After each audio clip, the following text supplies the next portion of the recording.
자, 11번부터 보겠습니다. 점유에 관한 설명으로 옳은 것 찾아라. 무권리자로부터 토지를 매수한 자의 점유는 다른 특별한 사정이 없는 한 자주 점유이다. 자, 1번이 바로 정답이 되네요. 무권리자로부터 토지를 매수한 자의 점유. 이 매수인의 점유는 자주 점유입니다. 왜냐하면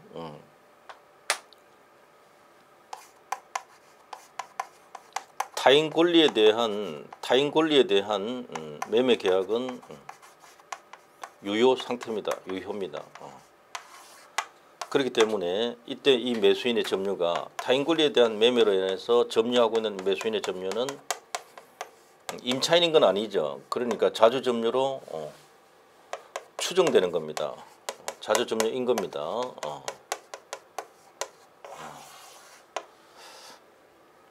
그러나 하나 주의하실 것은 이와 달리 주의할 것은 처분 권한 없는 자임을 알면서 처분 권한 없는 자라는 것을 알면서 그로부터 매수해서 점유하고 있다. 자, 이 사람의 점유는 처분 권한 없는 자가 매도했다는 걸 알면서도 매수해서 점유하고 있다는 것은 처분 권한 없는 자의 이 처분 행위는 무효입니다. 그러다 보니까 소유권 취득할 수 없다는 걸 알면서 매수한 셈이 돼요. 이런 경우는 타주 점유입니다. 타주 점유인데 무권리자로부터 토지를 매수했다. 그렇다 하더라도 타인 권리 매매 계약이 유효하기 때문에 이 매수인의 점유는 여전히 자주 점유다 이 뜻입니다. 그래서 1번이 정답이에요. 자주 점유, 타주 점유에서 가장 중요한 지문 두 가지가 바로 이 두 부분인데 그 중에 하나를 출제한 겁니다. 점유에서 자주 점유, 타주 점유가 가장 중요한 것 중에 하나입니다. 핵심 내용을 낸 거죠. 자, 그다음 두 번째. 점유가 성립하기 위해서는 반드시 물건에 대한 물리적 현실적 지배가 수반되어야 된다. 반드시가 들어가서 틀린 거예요. 점유라는 것은 현실적으로 지배하는 권리인 건 맞습니다. 그렇지만 직접 점유자를 통해서 점유하는 경우는 간접 점유라 하죠. 이 간접 점유의 경우는 관념적으로 타인의 점유를 통해서 점유하는 것이기 때문에 반드시 이 사람이 물건에 대한 물리적 현실적 지배를 하고 있는 건 아닙니다. 직접 점유자를 통해서 점유하니까 직접 점유자를 통해서 점유를 하니까 반드시 현실적 지배가 수반되어야 한다. 이 부분은 틀린 겁니다. 그리고 현실적으로 점유하면서도 점유권이 없는 경우가 있죠. 점유 보조자는 사실상 지배를 하고 있어도 점유자가 아닙니다. 점유권이 없습니다. 그 지배하는 사람, 그 뒤에 주인이 종업원 대신 뒤에 주인이 점유권이 있죠. 이런 점에서 반드시 현실적으로 지배해야 된다. 이 부분은 틀린 말이 되는 거죠. 그 다음 세 번째, 건물 소유자가 아닌 자가 실제로 건물을 점유하고 있다 하더라도 이 3번 판례 중요한 겁니다. 특별한 사정이 없는 한 당연히 건물 부지를 점유한다고 봐야 된다. 그렇지 않습니다. 건물 소유자 아닌 자가 건물을 점유하고 있다 하더라도 당연히 건물 부지 점유하는 것인가? 아닙니다. 건물이라는 것은 부지를 떠나서 존립할 수가 없죠. 건물은 부지를 떠나서 존재할 수가 없다. 그러니까 건물 등기 명의인이 건물의 등기 명의인이 소유자 아닌 실제로 거주하는 자 빼고요. 등기 명의인이 그 부지를 점유하고 있다고 봐야 된다라는 것이 대법원 판례입니다. 점유라는 것은 사실상 지배, 객관적으로 그 사람의 배타적 지배하에 있다라고 평가되어지는 겁니다. 반드시 현실적 지배해야 된다. 그건 아니다 이 뜻입니다. 그래서 이게 중요한 판례 중에 하나입니다. 3번이 꼭 이해해둬야 되는 겁니다. 그래서 이 판결은 이런 판결입니다. 건물은 부지를 떠나서 존재할 수가 없다. 그러므로 건물 등기 명의인이 현실적으로 점유하고 있지 않다 하더라도 건물 등기 명의인이 그 부지를 점유하고 있다고 봐야 한다. 이 판례입니다. 예. 이 판례를 알아야 되는 거죠. 예. 물론 일본에서 답 맞췄으면 뒤에 그 풀이할 필요 없습니다. 실제 시험 칠 때는 풀이하고 있으면 안 되죠. 시간 아까운데. 자, 그다음 4번 지문 봅니다. 토지에 대한 소유권 보존 등기가 이루어졌다.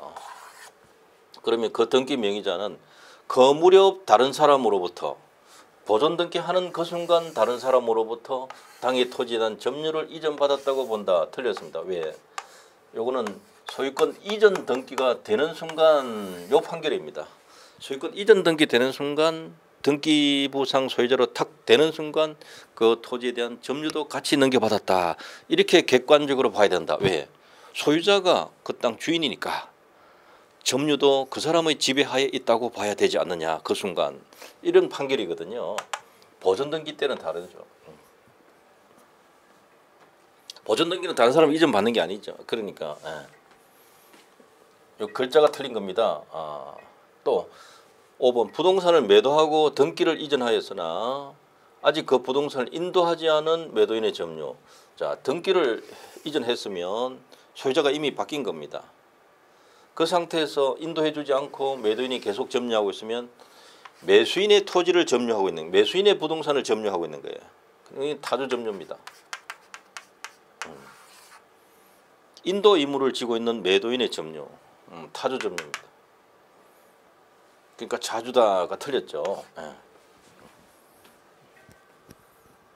자, 이 문제는 대부분 판례가 몇 가지 들어가 있고 중요한 내용 중에 또 하나입니다. 예. 점유편이 간단한 것 같아도 판례가 있기 때문에 판례들을 상세히 봐두셔야 돼요.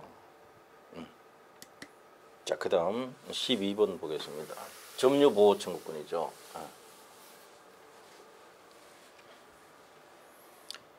옳은 것 찾으라 했습니다. 역시 판례 기준이고요. 직접 점유자가 제3자로부터 그 점유를 침탈당했다.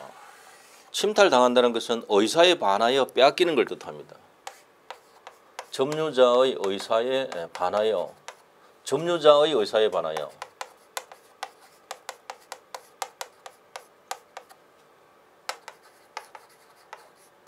빼앗기는 것.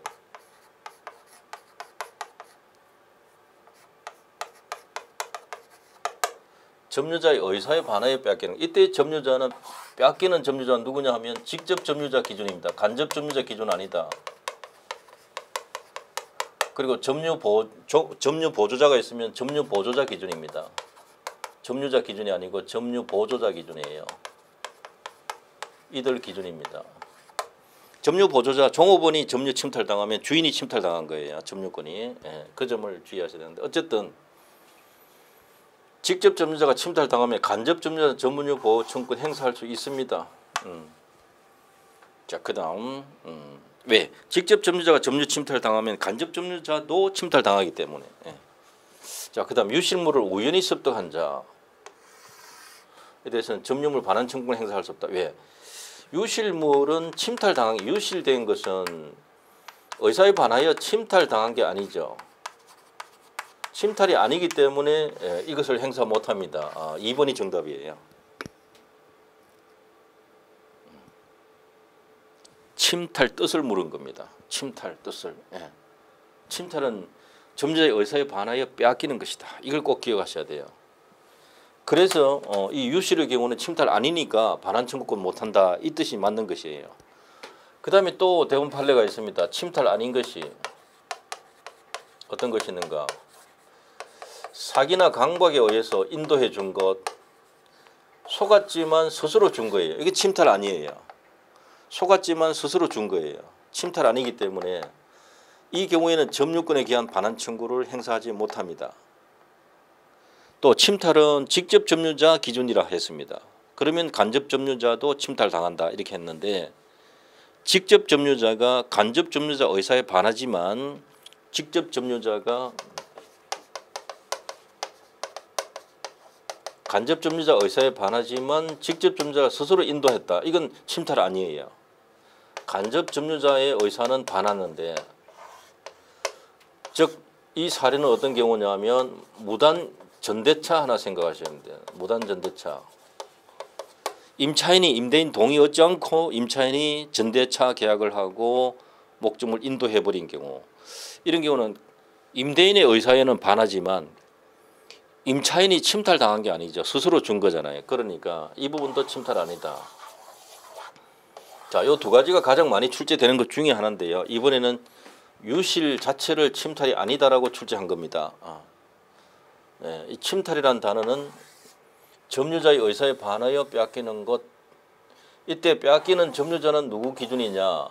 직접 점유자, 간접 점유자 있으면 직접 점유자 기준이고, 점유 보조자가 있으면 점유자 기준이 아니고 점유 보조자 기준이다. 이걸 꼭 기억해 두셔야 되고요. 그리고 점유 침탈 당했을 때 반환 청구할 수 있는 상대방은 누구냐? 피고가 누구냐 이 말입니다. 현재 점유 침해하고 있는 자입니다. 꼭 기억하셔야 돼요.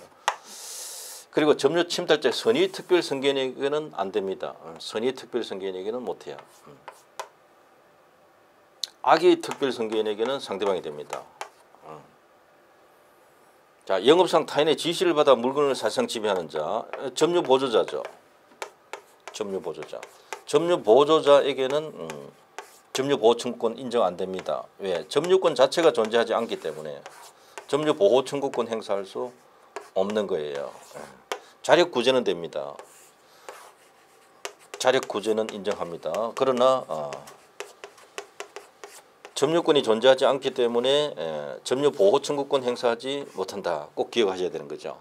간접 점유자는 반대입니다. 간접 점유자는 점유권이 있기 때문에 점유 보호 청구권 행사할 수 있는데, 간접 점유자는 점유 보호 청구권 행사할 수 있습니다. 그런데 간접 점유자에게는 자력 구제는 또 인정하지 않습니다. 점유 보조자하고 요 측면에서는 반대죠, 서로. 이 점도 주목해 두셔야 되고요. 점유 보조자에게는 점유 보호 청구권 인정 안 됩니다. 그다음 점유물 반환 청구 행사 기간은 침탈 당한 날로부터 1년 이내입니다. 침탈 당한 날로부터 1년 이내.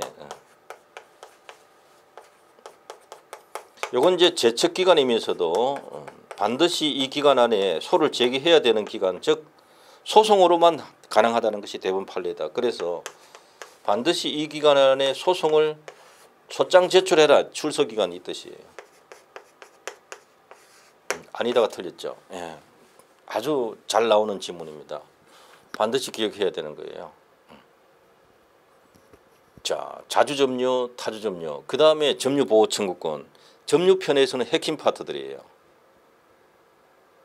점유에 있어서는 자주점유, 타주점유를 반드시 공부해야 되고요. 그리고 점유보호 청구권, 방해 제거 청구권, 예방 청구권도 있습니다만 이 세 가지 물권적 청구권 중에서도 이 반환 청구권이 가장 대표적인 지문이다. 핵심 지문입니다. 출제 빈도도 가장 높고요. 예.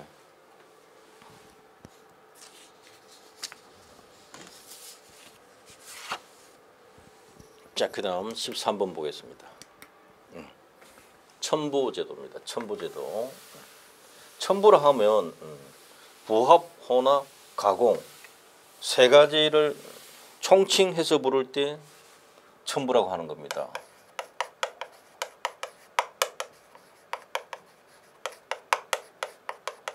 이 세 가지를 총칭 부를 때 첨부라고 하는 겁니다.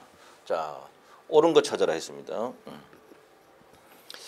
부동산에 부합된 물건이 타인의 권한에 의하여 부합되었다 하더라도 타인의 권한에 의해서 부합되면 원칙적으로 부합되지 않는 겁니다. 그런데 사실상 분리가 불가능하여 부동산 구성 부분이 되었다. 구성 부분이 되어버렸으면 부동산 소유자에게 기속됩니다. 이거 최근 대부분 판례죠, 이거. 부동산에 동산이 부합되면 부동산 소유자가 소유권 취득한다. 동산의 가액이 부동산 가액보다 훨씬 고가라 하더라도 부동산 소유자가 취득한다. 소유권 기속 문제는 임의 규정이기 때문에 그렇습니다. 그런데 부동산에 부합된 물건이 타인의 권한에 의한 경우는 그렇지 않다. 타인의 권한이 있으면 부합되지 않는다는 뜻입니다. 부속되더라도 부합은 되지 않는다. 그 타인 소유다는 뜻인데, 그러나 여기서도 이 판례의 독특한 점은 사실상 분리 불가능해서 구성 부분이 되었다. 이러면 부동산 소유자에게 기속됩니다. 자, 1번이 바로 정답이네요. 판례입니다. 판례 하나만 알아두시면 쉽게 풀 수 있는 것이고, 자, 2번은 뭐가 틀렸는가? 동산이 부동산에 부합되면 동산 소유자는 부합물 위에 지분권 취득한다. 틀렸습니다. 동산이 부동산에 부합되면 부동산 소유자가 취득합니다. 동산 소유권은 소멸합니다. 자, 동산이 부동산에 부합되었다. 그러면 부동산 소유자가 취득하고 동산 소유권을 소멸하기 때문에 그 동산을 목적으로 하는 다른 권리는 소멸한다 해야 됩니다.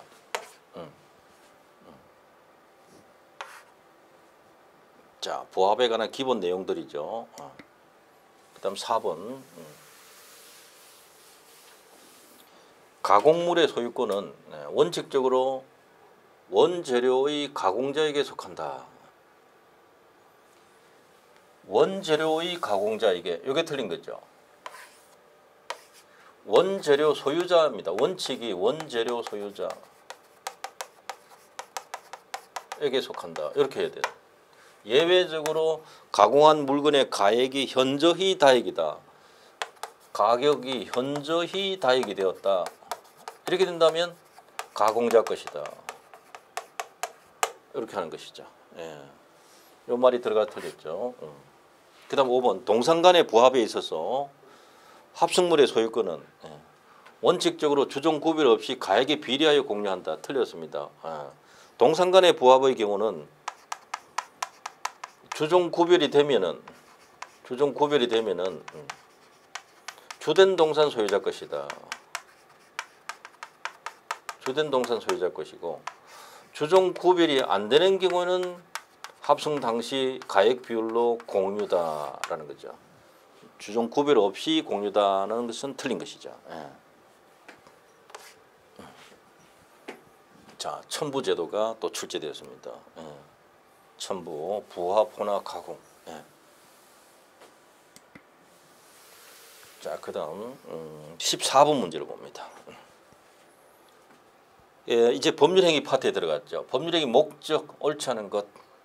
법률행위 목적이란 단어는 법률행위 내용을 뜻합니다. 내용. 당사자 간에 거래하고자 하는 내용. 그 대상물이 아니고 어떤 내용의 거래를 하는가. A 부동산을 얼마에 사고 팔겠다 하는 그 자체. A 부동산 자체는 거래의 객체이고요.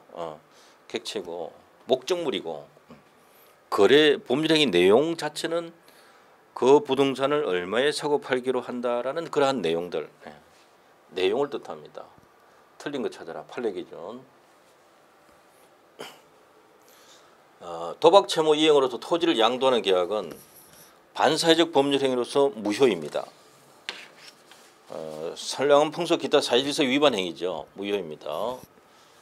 법률행위 목적의 불능은 확정적이어야 하고 실현 가능성이 있는 일시적 불능은 이에 해당하지 않습니다.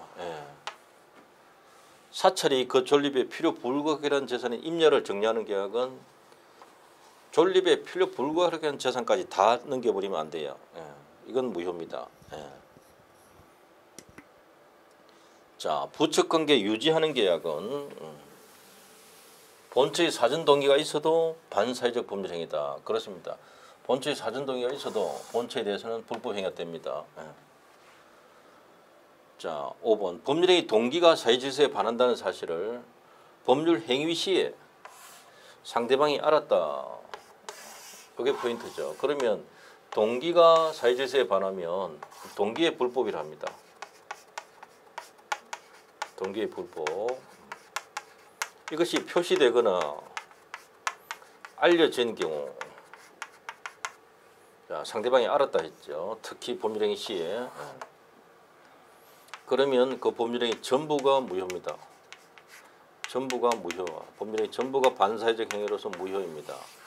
이 무효는 103조에 해당되어서 무효는 모든 사람에게 무효라고 주장할 수 있는 절대적 무효입니다. 절대적 무효. 그렇기 때문에 그 상대방과 법률행위를 한 선의 제3자는 그 법률에 유효 주장하지 못합니다. 무효이기 때문에 선의 제3자도 그 앞사람 간에 거래한 것이 유효라고 주장하지 못합니다. 왜냐하면 이 절대적 무효는 선의 제3자에게도 대항할 수 있기 때문에 그렇습니다. 모든 사람에게 무효이기 때문에 그렇습니다. 그래서 절대적 무효는 선의 제3자에게 대항할 수 있다. 이 점을 꼭 이해해 두셔야 됩니다. 상대적 무효는 선의 제3자에게 대항하지 못합니다. 비진의 표시, 통정의 표시, 착오, 사기 강박의 경우에 무효 취소되어 버리면 선의 제3자에게는 대항하지 못한다.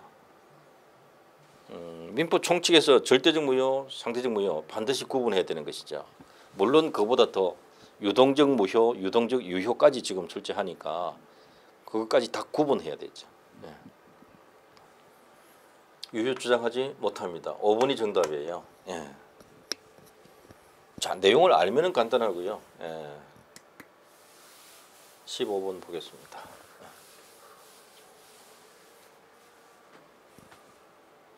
법률행위 해석입니다. 법률행위 해석. 해석 방법이 자연적 해석, 규범적 해석, 보충적 해석. 자연적 해석의 대표적인 것이 오표시 무효의 원칙이죠. 자, 보겠습니다.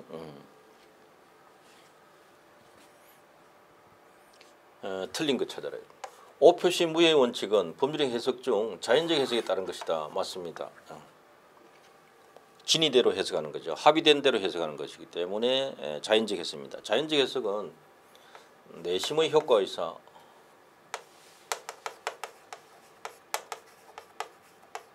이것을 즉 진의를 밝혀나가는 것이죠. 진의를 밝혀나가는 것이다.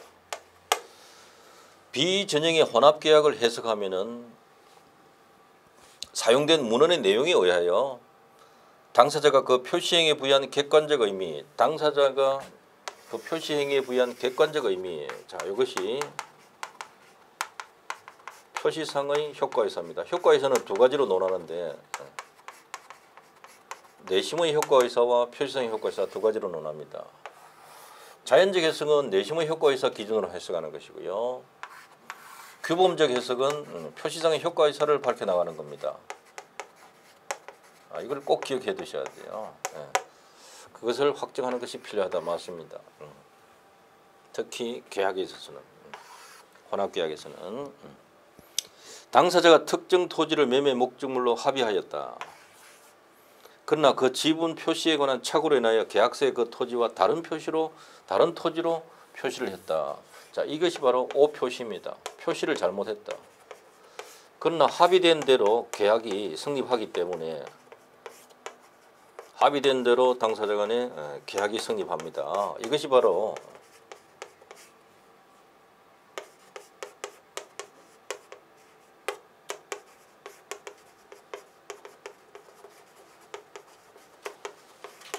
표시가 잘못되었다 하더라도 당사자 간에 합의된 대로 계약이 유효하게 성립한다. 이게 바로 오표시 무효의 원칙이에요. 오표시 무효의 원칙. 당사자가 합의된 대로 해석하는 거죠. 이미 계약은 성립되어 있단 말이죠. 그래서 그 계약서에 표시된 토지에 대해서 계약이 성립한다 틀렸죠. 합의된 부분에 대해서 성립합니다. 오표시 무효의 원칙을 그대로 출제한 겁니다. 기본적인 내용. 자, 이 내용은 잘 나온다고 제가 누누이 강조한 것이고요. 착오다. 지분의 표시에 관해서 착오를 일으켰다. 이 부분 착오를 이유로 취소하지 못합니다. 착오를 이유로 취소하지 못한다. 왜? 착오가 없습니다. 여기 합의가 되어 있기 때문에. 합의되어 있기 때문에 착오 자체가 없는 거예요. 표시를 그냥 잘못한 거예요. 이 사건에서는 착오 자체가 존재하지 않습니다. 저건 실수로 지분을 잘못 적었다. 이 정도 뜻밖에 안 돼요. 왜? 합의가 되어 있기 때문에 착오가 없어요. 이 점을 또 주로 출제하는데 여기서는 지금 표시된 대로 유효하다 이렇게 하니까 틀렸어요. 합의된 대로 유효하다. 이렇게 기억하셔야 되겠습니다. 자, 4번. 사실인 간섭은 당사자의 주장에 구애됨이 없이 법원이 직권으로 판단할 수 있다. 자, 이 글자 조금 못한데 의하여, 직권에 의하여, 의하여 해도 되고 의해 해도 되고요. 판단할 수 있다. 자, 이 사실인 간섭 이 부분 중요한데요. 사실인 간섭은 아직 간섭법이 아닙니다. 그래서 그러나 판례에 따르면 경험칙이다. 하나의 경험칙이다. 하나의 법칙이다. 그래서 법원이 직권으로 판단하여야 한다 하면 틀립니다. 법원이 알고 있으면 직권으로 판단할 수도 있다. 바로 이 표현입니다. 이거 제가 여러 번 강조했던 것인데요. 알고 있으면 직권 판단할 수 있다. 못한다 하면 틀린단 말이에요. 항상 직권으로 판단해야 한다 하면 또 틀리고요. 그러나 모르고 있는 경우에는 법원이 모르고 있을 때는 이것을 적용하기가 어렵다는 거죠. 그런 의미에서 당사자가 원용할 필요가 있다. 그러나 이 문장도 당사자 원용에 의해서만 판단한다 하면 틀리고 법원이 항상 직권으로 판단해야 한다 하면 또 틀린 겁니다. 왜? 이럴 수도 있고 이럴 수도 있기 때문에 그 점을 이해하셔야 돼요. 그러니까 법학이라는 게 뭔가 탁 하나 외워서 다니는 거 아니다라는 겁니다. 외우는 학문 아닙니다. 이런 경우와 저런 경우에 대한 판단하는 것이죠. 그래서 4번은 지금 맞는 말입니다. 자, 5번. 계약을 체결한 자가 타인 이름으로 법률 행위를 했다면 이건 행위자가 되고요. 이 사람 타인은 명의자가 되는 겁니다. 행위자, 명의자. 그러면 계약 당사자는 누구냐에 관해서 행위자와 상대방 의사가 일치하면 일치한 의사대로 행위자 또는 명의인을 당사자로 확정해야 된다. 그렇습니다. 당사자 확정에 관한 대부분 판례인데요. 을이 갑의 이름으로 병과 계약했다.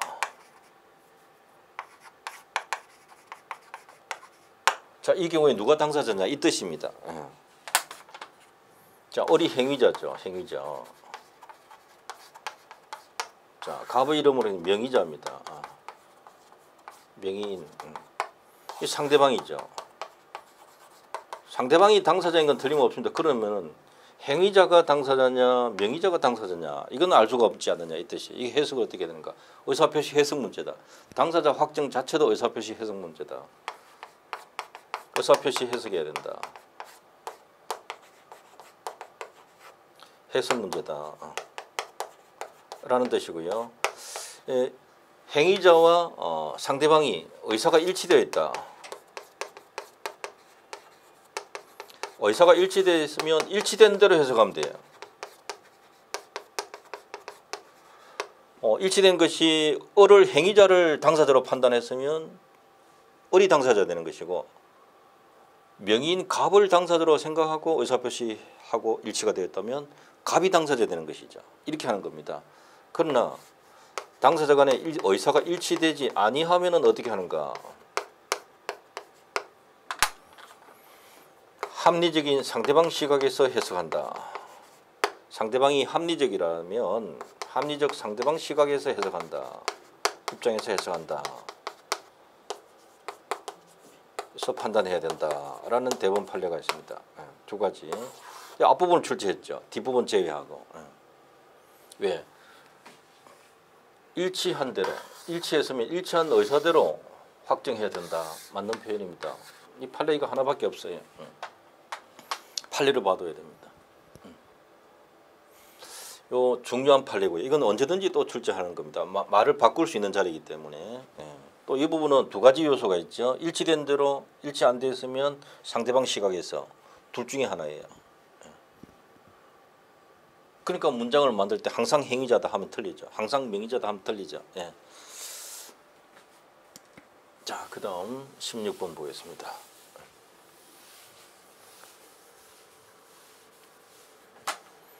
반사회적 법률행위도 중요하고 불공정한 법률행위도 언제나 이렇게 시험에 나오는 겁니다. 자, 불공정한 법률행위 옳지 않은 것 판례 기준이다. 어업권 소멸로 인한 손실보상금 분배에 관하여 어촌계 총회의 결의가 현저하게 불공정하다. 이 어촌계는 권리 능력 없는 사단이죠. 권리 능력 없는 사단의 경우에 손실보상금 분배 이 부분은 총유물의 관리 처분 행위입니다. 어쨌든 그것이 총회 결의로서 결정할 수밖에 없는데 그것이 현저하게 불공정하다면 폭리 행위가 될 수 있습니다. 개원 중에 누군가는 많이 누군가는 적게 그게 현저하게 불공정하다면 폭리가 되는 겁니다. 될 수 있습니다. 자, 2번 매매계약이 불공정한 법률에 해당하는 경우에 특별한 사정이 없는 한 불이익을 입게 되는 당사자 즉 피해자가 그 불공정성을 이유로 제소를 못하게 하는 것 부제소 합의 이것 자체도 불공정입니다. 무효입니다.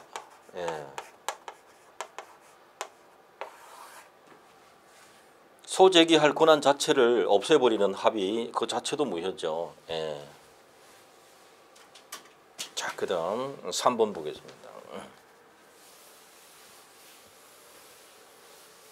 매매계약에서 의사표시 한 자가 공박 상태에 있었더라도 상대방이 그와 같은 사정을 알면서 이를 이용하려는 의사가 없다면 그와 같은 사정을 알면서 이용하려는 의사가 없다면 이 말은 폭리행위 악의가 없다면 이 뜻입니다. 폭리행위 즉 불공정한 법률행위는 폭리행위에 악의가 있어야 됩니다.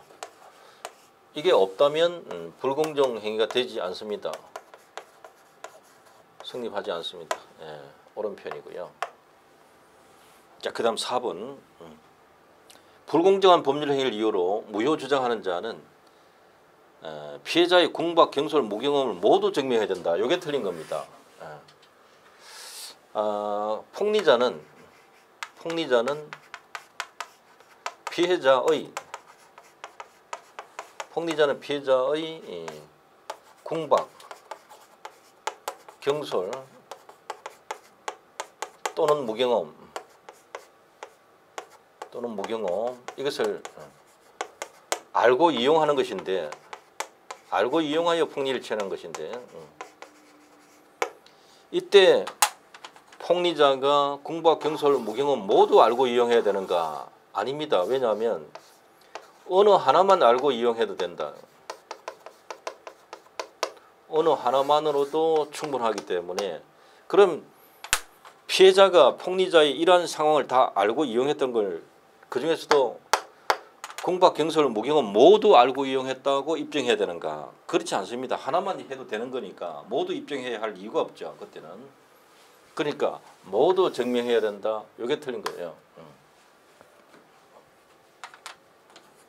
자, 궁박, 경솔, 무경험 어느 하나만 알고 이용해도 충분하기 때문에 그중에 어느 하나를 이용했다는 것 입증하면 되는 것이지 모두 증명해야 되는 건 아니거든요. 그래서 4번이 틀린 겁니다. 불공정한 법률 행위로서 행위입니다. 오타가 있네요. 행위로서 무효인 법률 행위는 취인에 의해서 유효로 될 수가 없습니다. 이 불공정한 법률 행위는 절대적 무효입니다. 절대적 무효이기 때문에 취인으로서 새로운 법률 행위가 될 수가 없다. 그러나 최근의 대법원 판례가 불공정 행위가 무효이지만 무효행위 전환은 되는가 부분에서 될 수 있다고 판례가 하나 나왔습니다. 무효행위 전환은 됩니다. 이 기억하셔야 되고요. 무효행위 취인은 될 수 없다라는 거 아주 출제 많이 되었습니다. 핵심 기본 내용들이죠.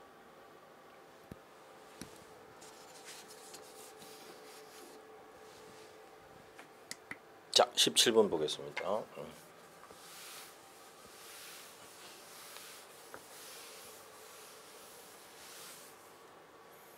갑은 을 소유의 X토지를 매수하면서 자신과 명의신탁 약정을 한 친구 병 앞으로 소유권 이전 등기해 주기로 을과 합의하였다. 자, 사례가 이런 경우죠. 3인간 명의신탁이죠. 갑은 을의 X토지를 매수하면서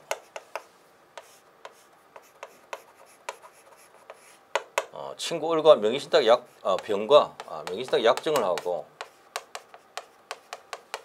명의신탁 약정을 하고 병명의로 이전 등기를 마쳤다. 등기 3인간 명의신탁입니다. 3인간 등기 명의신탁. 3인간 등기 명의신탁입니다. 자, 이 경우에 부동산 실권리자 명의등기에 관한 법률 4조에 따르면 이 명의신탁 약정 무효입니다. 그리고 이 등기도 무효입니다. 그러나 이 매매계약은 무효라는 규정이 없기 때문에 매매계약은 유효가 됩니다. 유효. 유효기 때문에 갑은 을에게 소유권 이전 등기 청구할 수가 있습니다. 그러면 을은 갑에게 이전해 줄 의무가 있는 것이죠. 그뿐만 아니라 이 등기가 무효이기 때문에 소유자는 누구냐? 을 소유인 겁니다. 등기는 병에게 넘어가 있어도. 따라서 을은 병을 상대로 말소 청구할 수 있습니다. 병의 등기를 말소 청구할 수 있다. 그리고 을은 말소 청구해도 되지만 진정 명의 회복을 이유로 이전해 달라. 이렇게 해도 됩니다. 자기 거니까. 을 소유입니다. 자, 갑은 을에게 이전 청구, 매매가 유효하니까 이전 청구할 수 있는데 이전해 주지 않으면 갑은 을을 대위해서 병명의의 등기를 말소 들어갈 수가 있습니다. 대위 말소 들어갈 수 있다. 그런데 명의신탁의 약정과 등기 무효이지만 제3자 정에게 명의수탁자가 제3자 정에게 매도를 하고 제3자 명의로 이전 등기까지 되었다면 이 제3자는 선의악이 불문하고 취득합니다. 그렇지만 병이 갑에게 임의로 소유권 이전해주면 그건 실체관계에 부합해서 유효하고 갑은 병에게 소유권에 대한 반환 청구를 못합니다. 왜냐하면 소유권 맡긴 적이 없어요. 명의신탁 해지도 안됩니다. 약정이 무효이기 때문에.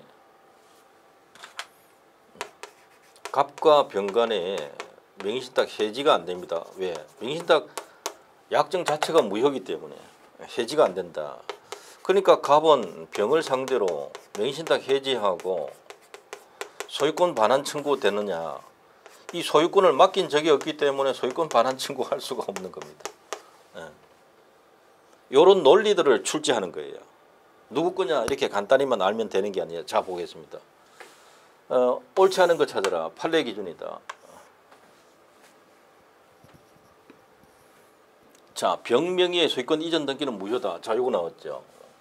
을에게서 병으로 등기된 거, 을에게서 병으로 등기된 거, 명의신탁 약정에 기한 등기이기 때문에 무효다. 자, 여기 나왔죠.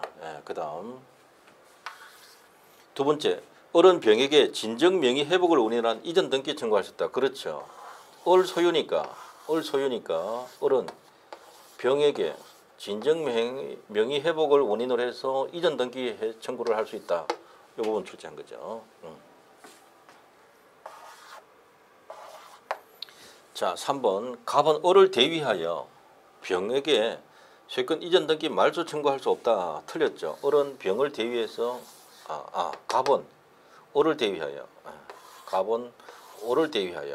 병 등기 말소 청구할 수 있다. 없다가 틀렸죠. 이 3인간 명의신탁 아니면 계약 명의신탁 출제해요. 3인간 명의신탁 아니면 계약 명의신탁을 출제를 하니까 꼭 기억해 두셔야 됩니다. 예를 들어서 2014년도에 3인간 명의신탁을 냈으면 2015년도에는 계약 명의신탁 낼 가능성이 매우 높다는 거죠.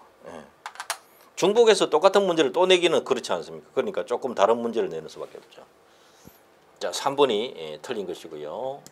4번 을은 갑에 대하여 소유권 이전 의무 부담한다. 왜냐하면 갑과 을 간의 매매 계약은 유효니까 을은 이전해 줄 의무가 있죠. 갑이 이전 등기 청구할 수 있으니까. 바로 이 부분 또 출제한 것이고요. 5번 병으로부터 정당하게 액토지 매수한 정이 있다. 이러면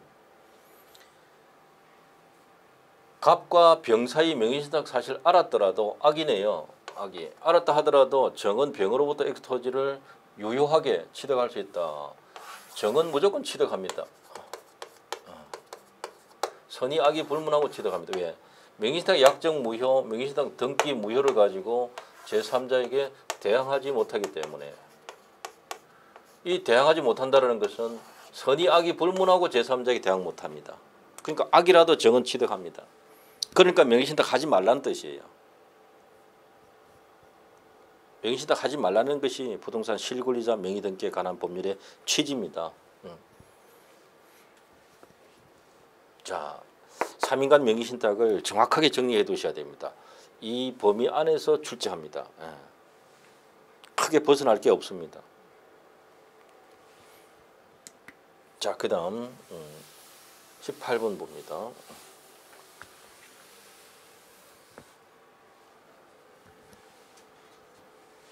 진이 아닌 의사표시, 의사표시 편입니다. 옳지 않은 것, 총칙에 다시 돌아갔네요. 진이 아닌 의사표시, 옳지 않은 것, 판례 기준. 사인의 공법행위라는 말은 공무원의 사직서 제출 행위 이렇게 기억 하나 합시다. 공무원의 사직서 제출. 자, 이것이 비진이로서 제출했다 하더라도 여기에는 민법 107조가 적용되지 않습니다. 네, 민법 107조는 사법행위에 적용되는 거지 공법행위에 적용되지 않습니다. 소송행위라든지 이런 부분에는 비진이라고 무효라고 주장 못합니다. 표시된 대로 항상 표현된 대로 항상 효력이 생기기 때문에 사인의 공법행위는 진이 아닌 의사표시 무효에 관한 규정이 적용되지 않는다가 맞는 말이죠. 자, 그다음 두 번째, 진이 아닌 의사표시로서 무효가 되는 경우에 그 무효는 선의 제3자에게 대항하지 못한다. 상대적 무효 맞습니다. 표의자가 의사표시 내용을 진정으로 바라지 않았더라도 당시 상황에서는 그것을 최선이라 판단하고 의사표시했다면 이것이 바로 진입니다. 진이다 말은 이렇게 표현을 할 수 있죠. 비진의 표시가 아니다. 같은 말입니다. 비진이다 하면 진이가 아니다는 뜻이고 비진의 표시가 아니다 하면 진이다는 뜻이니까 진이 아닌 의사표시라고 할 수 없다가 맞는 말이죠. 이 표현도 출제 잘하는 표현입니다. 꼭 봐두셔야 되고요. 자, 그 다음 4번. 재산을 강제로 빼앗긴다라는 것이 표의자의 본심에 잠재되어 있다 하더라도 강박에 의해서는 정려 의사 표시했다. 강박에 의해서 정려 의사 표시했으면 이게 바로 진입니다. 그러니까 진이 아닌 의사 표시라 할 수 없다. 맞는 말이죠. 그러면 진정으로 마음속에서 바라는 것이 진인가? 아닙니다. 당시 상황에서는 그것이 최선이라고 의사표시했다면 즉 3번 지문에 있었죠. 당시 상황에서는 그것이 최선이라고 판단하고 의사표시했다면 이것이 곧 진이다. 진정으로 마음속에서 바라는 바 이것이 진이가 아닙니다.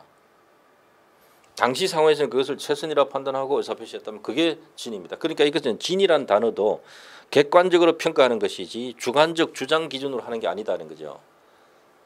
그래서 이게 시험에 잘 나오는 겁니다. 물론 국제그룹 양정모 사건 생각하시면 되죠. 군인들이 국제그룹 양정모 회장에게 재산을 헌납해라. 총 들고 들이댔다는 거죠. 주고 싶지 않죠. 누가 전 재산 주고 싶어요. 그러니까 총 들이대니까 무섭지만 당시 상황에서는 그것이 최선이라 판단하고 의사표시했다. 그건 진이다 뜻이죠. 비진의 표시가 아니다 뜻입니다. 이 사건입니다. 이걸 알고 있으면 쉬워요. 어렵지 않습니다. 그러니까 진이라는 것은 진정으로 마음속에서 바라는 것 뜻하는 거 아니다. 5번이 틀린 거예요.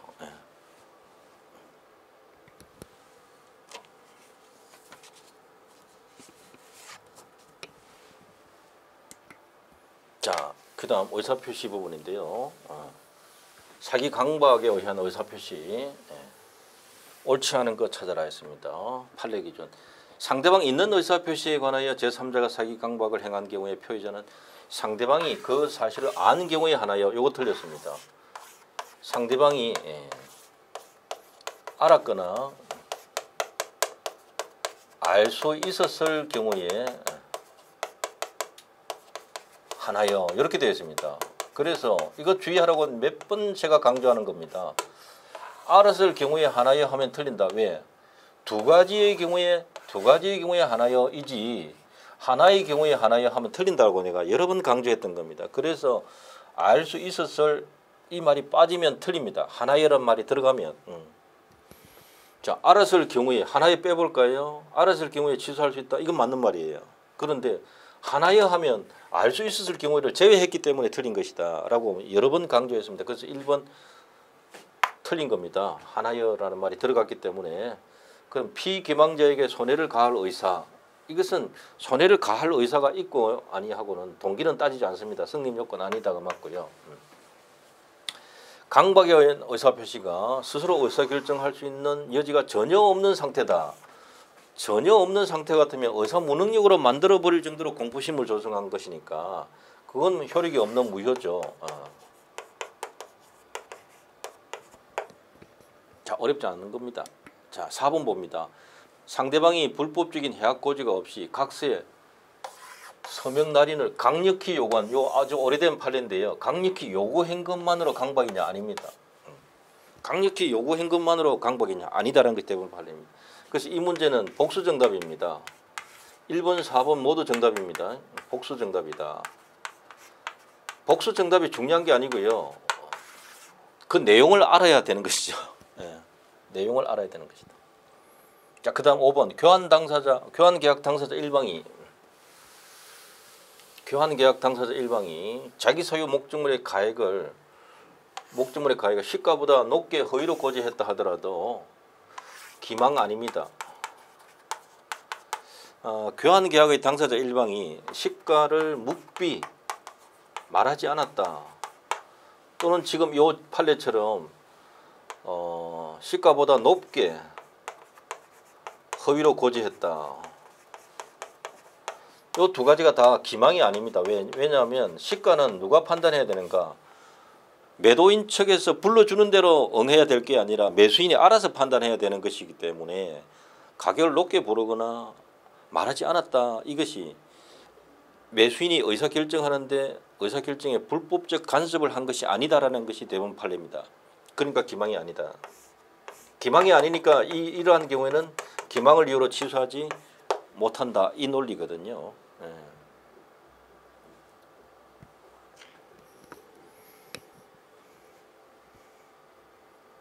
자, 이번 시간 여기까지 보고요. 20분은 대리라서 다음 시간에 보겠습니다.